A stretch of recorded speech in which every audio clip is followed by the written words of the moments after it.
So over the last couple of weeks, I've been doing ranking videos on current OHL jerseys. I first did the white jerseys, then I did the colored jerseys, and now by request, let's dive into the current alternate jerseys. Now, not every team in the Ontario Hockey League has an alternate jersey at the moment. I'm not really going to count the jerseys that are usually a one-off that you see for Christmas sweaters or for Remembrance Day, any of those specialty jerseys, I'm not including on this, although I give one exception because that jersey appeared in two games.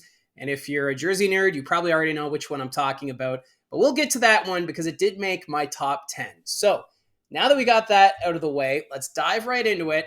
At number 10, I have the Barrie Colts. They're wearing 30th anniversary jerseys this season. And first glance, it kind of reminds me of the road white jerseys of the Buffalo Sabres. And I love the road whites, the Sabres. So that's not a knock against this Barrie Colts jersey, which is, I think, fantastic. The only thing holding it back are the shamrocks. There's the outline of the shamrocks within the yellow stripe along the waist, and also the green shamrock right at the collar. Now, there's no green in the Barrie Colts logo, so that's why it's kind of holding me back, because I know the Barrie Colts, every year they wear a specialty St. Patrick's Day jersey, but is it really worth putting on the 30th anniversary? That's the only thing I have against it, because I do think the colors are beautiful. It's nice they're using a white uniform, because usually anniversary jerseys are colored. We had a blue one for the 25th anniversary, which was also pretty sharp looking for the Barrie Colts when they rolled that one out. So that's why I have the Barrie Colts, their alternate for this season, at number 10. At number 9, the Erie Otters. They went gray, and we don't usually see gray as a sports sweater. I know in baseball they have their grays for the road games, but outside of that, we don't see a lot of gray uniforms. So the Erie Otters going bold on this one, and I love how they went with the chrome buckets. I think that just adds to it. I already like the Erie Otters logo. It looks sharp. It kind of pops on these gray sweaters along with the yellow stripes. So I think the Erie Otters have a good thing going on this. I do prefer their blue jerseys over the gray, but still, the gray, a sharp look here for the Erie Otters on their alternate.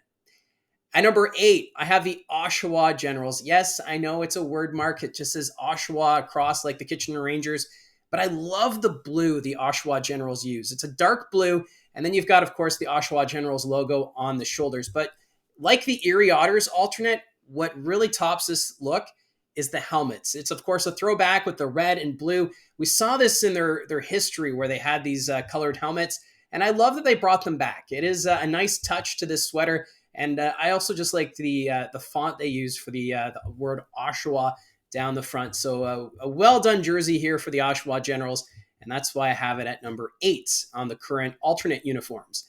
At number 7, the Spider Knight. Of course, this logo made popular during the 1990s. Back then, it was kind of, it had the eggplant color along with the green, very similar to the Mighty Ducks of Anaheim at the time. And I know there were a lot of fans at the time they didn't like this look, but I do like that they kind of brought it back. They're using the black and the green. So I like the update they have with the Spider Knight. It is probably not the cleanest of looks with the logo compared to what the London Knights have right now. But I do appreciate diving back into the 90s as a 90s kid myself. Seeing this again in a modern twist is very cool to see out on the ice. And I think the London Knights did a great job with just the updating. My only complaint, I'd like to see a little more eggplant. It's a color that's barely used anymore. And why not add a little eggplant in there? At number 6, I have the Sarnia Sting. Both their jerseys did not make either rankings in my other videos, but I have a special, I like this look for the Sarnia Sting as an alternate jersey. I know there's people who don't like yellow. They think it's too bright, but I like the striping on the shoulders. Also, the thing that stands out to me the most is the circle crest with the Sarnia Sting logo, but then you have the Blue Water Bridge behind it. So they're using elements from the community in their jersey, very similar to what the St. Louis Blues did. They had an alternate jersey which had the St. Louis archway behind the note logo that the St. Louis Blues have. So I do like that touch. It's kind of fitting. It makes it feel like it's got that local connection, and I like the striping. I think more teams should embrace the striping, kind of like the Ottawa 67s. Although I know there's fans who really don't like the stripes, but I like the busyness of the stripes, at least on the shoulders. And that's why I have the Sarnia Sting at number 6. Now, number 5, this jersey was unveiled just a few weeks ago.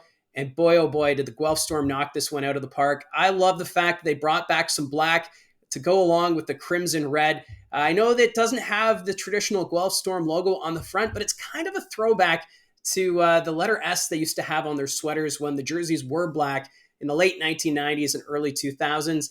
I would love to see the Guelph Storm embrace the powder blue they used to have when they first joined the Ontario Hockey League as the Guelph Storm. But this is nice too with the stripe around the torso. And like I said earlier with the Sarnia jersey, I think there should be more stripes.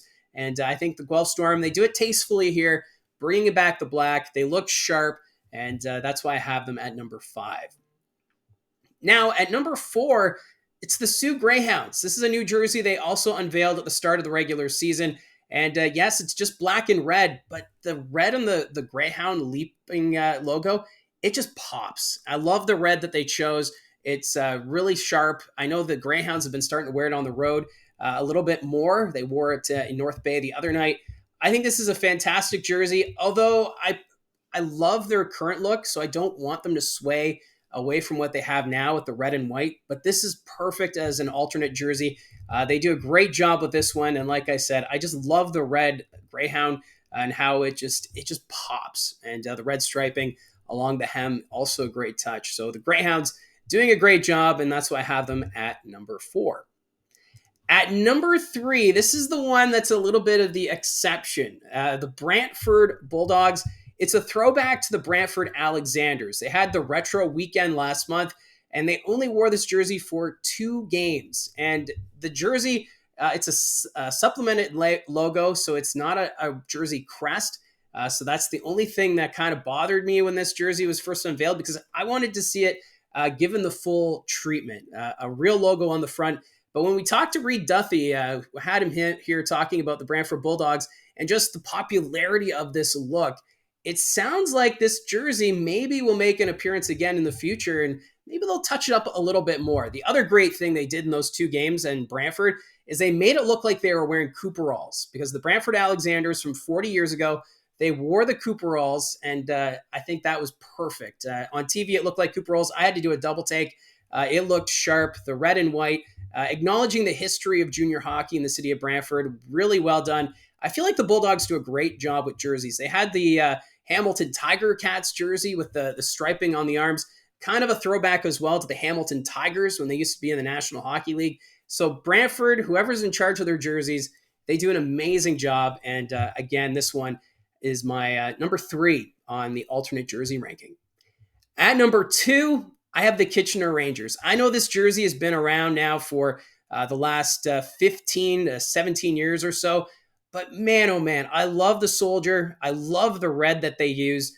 And I would actually be okay if the Kitchener Rangers switched their blues for this. Because, yeah, I know the history of the Kitchener Rangers and how it's tied in with the New York Rangers, but I feel like this jersey, there was a first version of this released when they hosted the Memorial Cup in 2008, and then it was carried over to an alternate.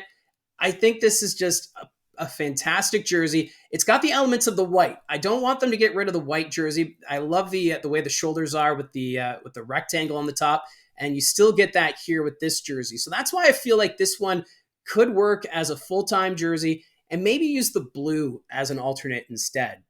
Just saying, don't change the logo, keep the tradition for Kitchener, but I think this one could work as a full-time jersey for Kitchener if they ever want to make that switch. I don't know if they would. I'd also like to see Tex brought back. I know they did the one year where they had the 90s jerseys back for a season. I would love to see that back, but that's the 90s kid in me. But this one still a solid number 2 for alternate jerseys in the OHL.